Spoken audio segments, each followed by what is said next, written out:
Integrate योग शिविर दिनांक 27 से 30 मार्च टीलीभाई प्रांगण वाराणसी में पतंजलि योग पीठ हरिद्वार से आए परम पूज्य योग ऋषि स्वामी रामदेव जी के शिष्य युवा सन्यासी स्वामी आदित्य देव जी के एवं सनातन स्वामी देव जी के द्वारा करवाया गया।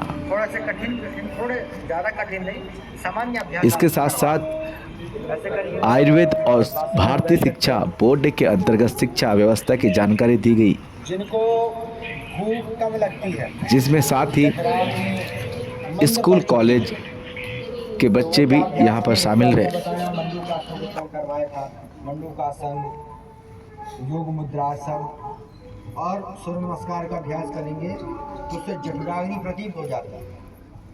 और जो पूर्ण स्वस्थ हैं वो क्या कर सकते हैं, उत्थित पद्मासन, ऐसे हाथ रखा बगल में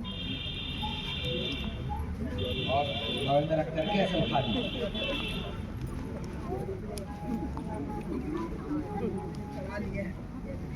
उठाइए,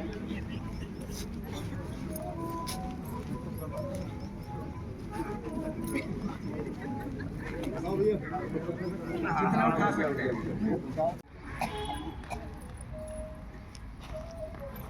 भारतीय नववर्ष भी है तो आज बहुत पावन अवसर है और उस पर हम प्रातः काल योग और यज्ञ का अनुष्ठान कर रहे हैं। तो इससे उत्तम और इससे शुभ प्रारंभ हो ही नहीं सकता। सुबह सुबह हम योग यज्ञ से अपना प्रातः काल और इस शुभ दिन का प्रारंभ कर रहे हैं।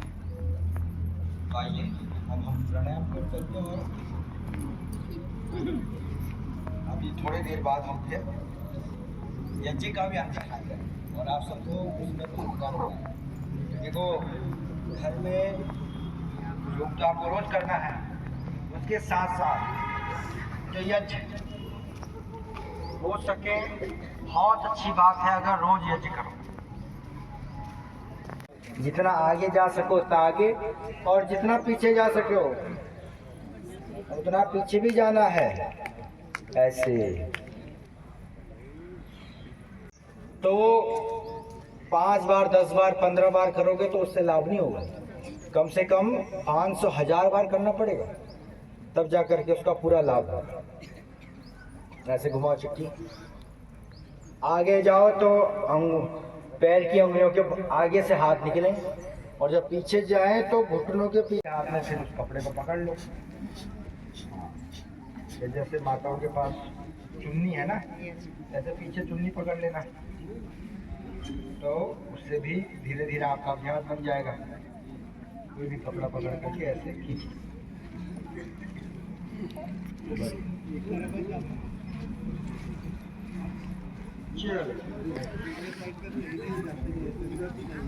ये अभ्यास। अगला वक्रासन, जो वक्रासन कर सके वक्रासन करना, नहीं तो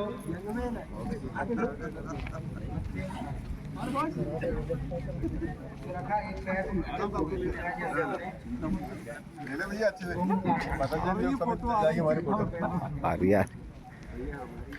कैद कर लो आज सबको। जो पैर ऊपर है वहाँ ऐसे पूछेगा, पग जला लेना, दीप यज्ञ तो कर ले, क्योंकि अग्नि की बड़ी महिमा है। चलिए कपालभाति कीजिए। देखिए, भगवान प्रभु का जो साकार और निराकार रूप है, जो हम निराकार इस पूरे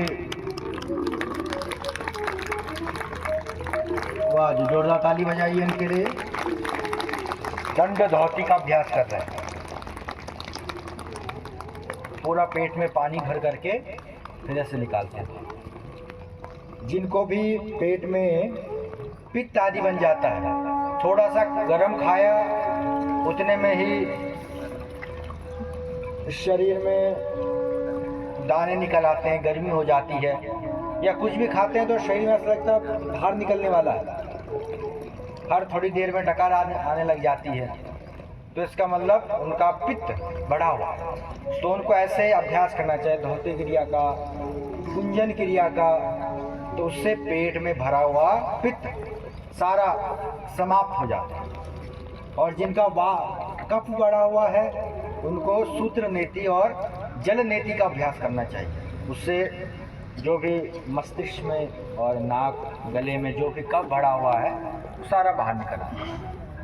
बहुत बड़े एक बार फिर ना थोड़ा अभिनंदन कर दीजिए जोरदार करते ध्वनि के साथ।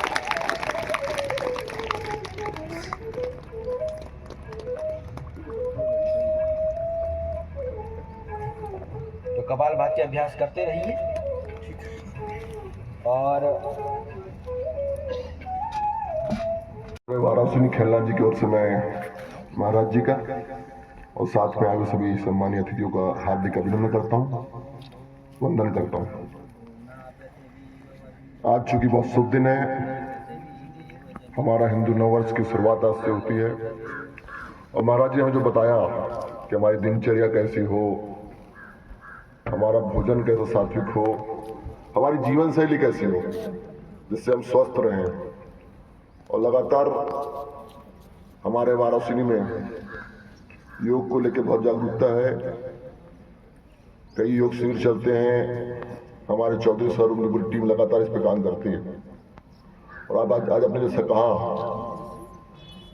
कि हमारा भोजन कैसा होना चाहिए, सात्विक हो, चूंकि पूरा हमारा शरीर हमारे भोजन पर डिपेंड करता है।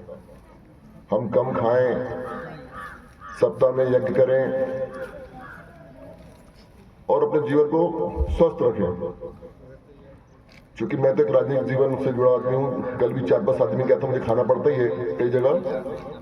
पहले मैं सुबह आया करता था, बैडमिंटन खेला करता था, अभी सुबह देर से जागता हूँ क्योंकि रात में देर से सोता हूँ। पर आज बड़ा अच्छा दिन है, आज हिंदू नववर्ष का पहला दिन है और हमारा बैठकी के माता जी का दिन भी है। तो मैं आज इस मन से संकल्प लेता हूँ कि अगले 9 दिन मैं दोनों टाइम भोजन नहीं करूँगा। इसके पहले ही मैं एक जैन समाधि कार्यक्रम में गया था, वहाँ भी ऐसी कार्यक्रम था, पिछली नवदुर्गा थी, वहाँ भी संकल्प लिया था, पिछली नवदुर्गा में 2 टाइम भोजन नहीं किया था। और आज भी बड़ा शुभ दिन है कि हमारा पेट में जितना कम जाएगा उतना हमारा पेट स्वस्थ रहेगा। आज और प्रयास जैसे महाराज ने कहा कि जल्दी खाएं, अच्छा खाएं, योग करें और लगातार हमारे क्षेत्र में योगी की संख्या बढ़ती जा रही है। ये जो भवन है यहाँ हमेशा सुबह योग चलते रहता है, चौधरी सर की टीम लोगों को प्रोत्साहित करती रहती है। और आज जैसा कि इस कार्यक्रम का उद्देश्य कि हमारा शरीर और हमारा मन कैसा स्वस्थ रहे, आपके मार्गदर्शन से वाकई हमारे शहर के लोगों को उसका लाभ मिला होगा। मुझे भी यहाँ आया अच्छा लगा। रात में मैं तब भी 2-2:30 बजे आया था, तो जैसे ही सुबह नींद खुली मैं यहाँ पहुँचा। तो आप आते रहे, आपका मार्गदर्शन हम सबको मिलता रहे, हमारा क्षेत्र स्वस्थ रहे, हमारा भारत स्वस्थ रहे। आप सभी को मेरी ओर से नववर्ष की ढेर सारी शुभकामनाएं। जैसा महाराज जी ने बताया कि जितना ही समय मिले खुद के शरीर के लिए सुबह योग करें, खान पान अच्छा रखें, अच्छे संस्कार हो, यज्ञ होता रहे। मेरे यहाँ तो मेरी माता जी डेली यज्ञ करती है, डेली यज्ञ करती है, रोज सुबह हमारे यज्ञ होता ही है। अभी भी सुबह 4 बजे उठ के मंदिर चले गई माता जी हमारी। तो हम सब अच्छे संस्कारिक हो, पुरानी जो परंपरा है उसके अनुसार चलें, बच्चों को अच्छे संस्कार दें और अपने शरीर को स्वस्थ रखें। आप सभी को मेरी ओर से बहुत बहुत शुभकामनाएं। धन्यवाद। बहुत बहुत अभिनंदन हमारे आदरणीय श्री विवेक